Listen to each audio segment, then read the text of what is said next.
start again. It's a redskin.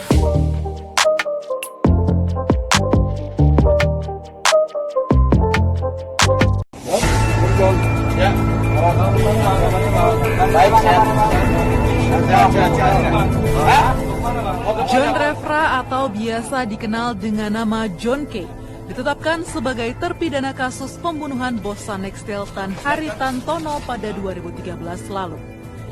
John Kay dijatuhi hukuman 16 tahun penjara. Namun sosok John Kay yang tak lepas dari catatan kriminal ini menjadi sosok yang lebih baik setelah 5 tahun mendekam di LP Nusa Kambangan.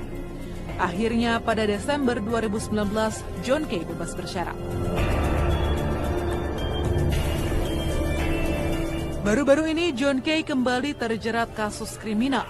John Kay ditangkap atas dugaan tindak perusakan, penganiayaan dan pembunuhan berencana yang mengakibatkan tewasnya Justus Corwin Kay.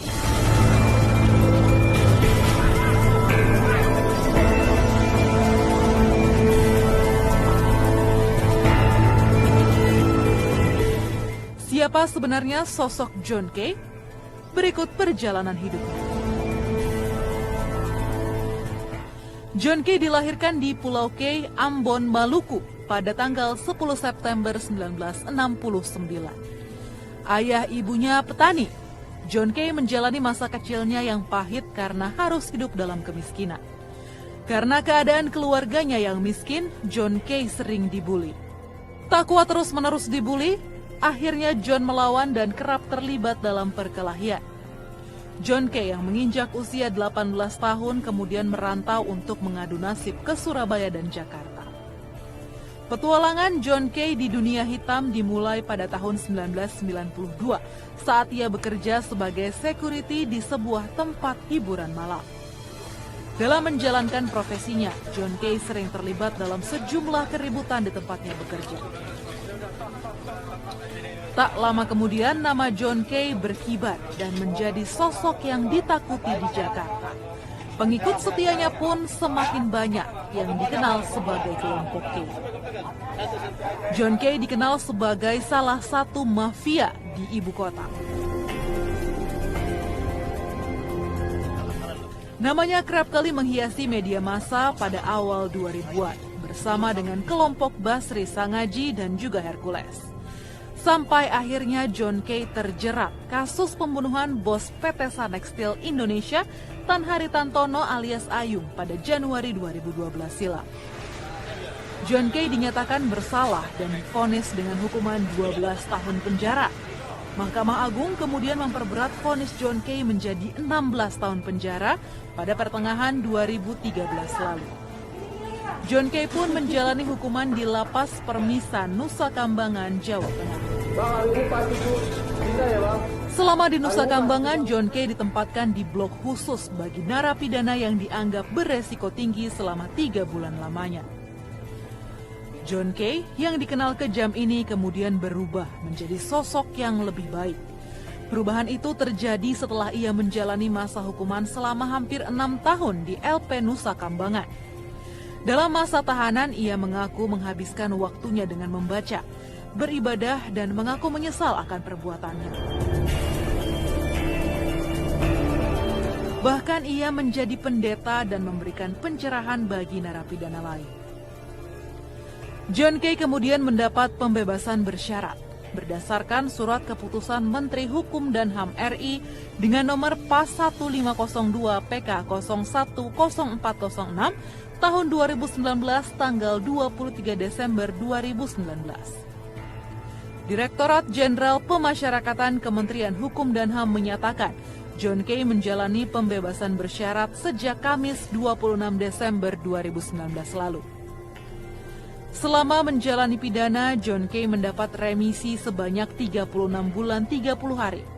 Berdasarkan perhitungan, John Kay baru akan bebas murni pada 31 Maret 2025 mendatang. Selepas menjalani masa hukuman, John Kay bebas bersyarat. John Kay pun memutuskan untuk melanjutkan hidup di jalan Tuhan dengan menjadi seorang pendeta. Saya yakin dan percaya bahwa saya berubah menjadi hidup baru karena Tuhan Yesus. Karena Tuhan Yesus bisa merubah saya, bisa membentuk saya, sampai saya bisa dikatakan saya bisa kenal dengan Tuhan Yesus.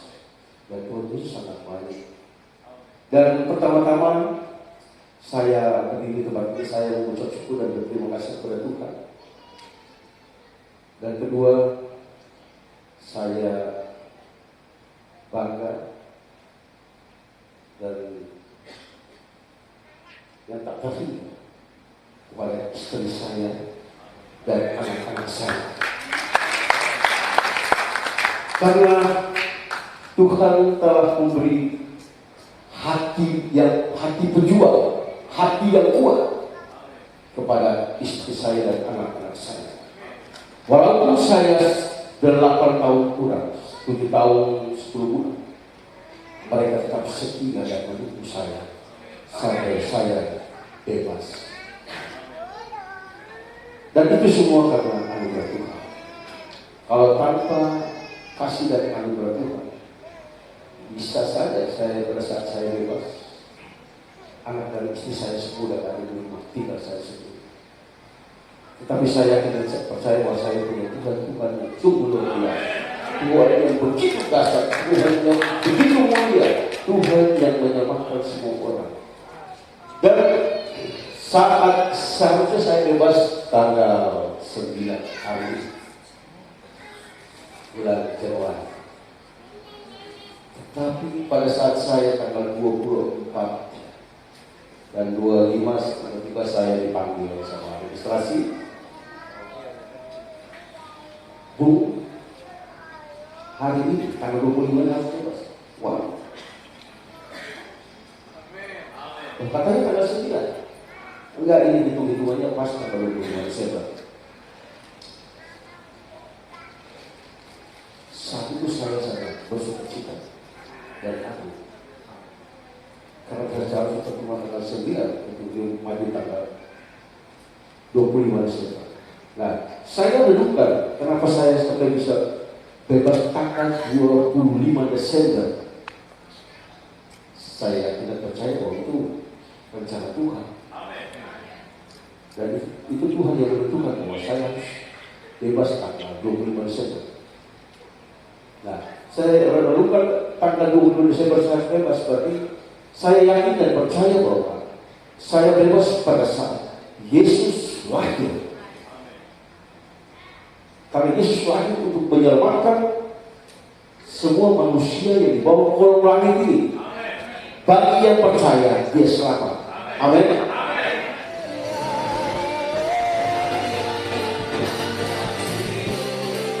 Kita tahu bahwa Bung Refra sebelum Tuhan panggil seperti apa.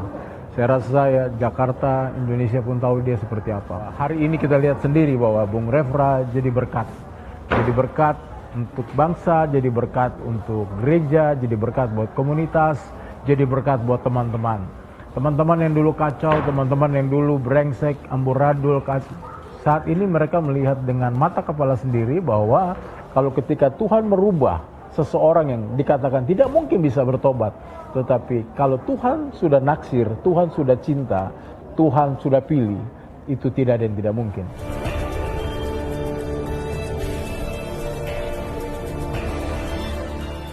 Saya udah komitmen, udah berjanji bahwa saat saya keluar ini jiwa saya serahkan semuanya kepada Tuhan. Hidup saya serahkan semua kepada Tuhan. Amin. Dan kehendak Tuhan yang terjadi dalam kehidupan saya, bukan kehendak saya. Jadi sekarang saya punya pola berpikir kalau pada saat saya emosi berarti iblis. Berarti saya harus mengalahkan iblis. Saya nggak boleh emosi. Kalau saya marah itu pasti iblis. Jadi pada saat saya marah sebenarnya ini iblis. Dalam nama Tuhan Yesus saya nyala iblis. Jangan mengganggu saya. Nah, kalau dulu kalau udah marah sama prajurit bla bla bla bla bla bla, tapi sekarang puji Tuhan itu saya bisa udah dilalui semua, udah terkontrol. Kabar mengagetkan datang dari John K. John yang sebelumnya mengaku sudah tobat kambuh lagi. Kini ia terjerat lagi kasus perusakan dan penganiayaan yang berujung kematian di Green Lake City, Tangerang Kota dan Cengkareng, Jakarta Barat. antara John K dengan Nus K ini dilandasi ataupun berdasarkan permasalahan pribadi terkait adanya ketidakpuasan dalam hal ini pembagian uang hasil penjualan tanah, ya. Jadi ini masalah pribadi sebenarnya awalnya itu. Tetapi karena dilandasi dengan tidak adanya penyelesaian, kemudian mereka saling mengancam melalui HP, di mana didapatkan ada perintah dari saudara John K kepada anggotanya. Indikator daripada permufakatan jahat adalah adanya perencanaan pembunuhan terhadap saudara NK dan ER atau YDR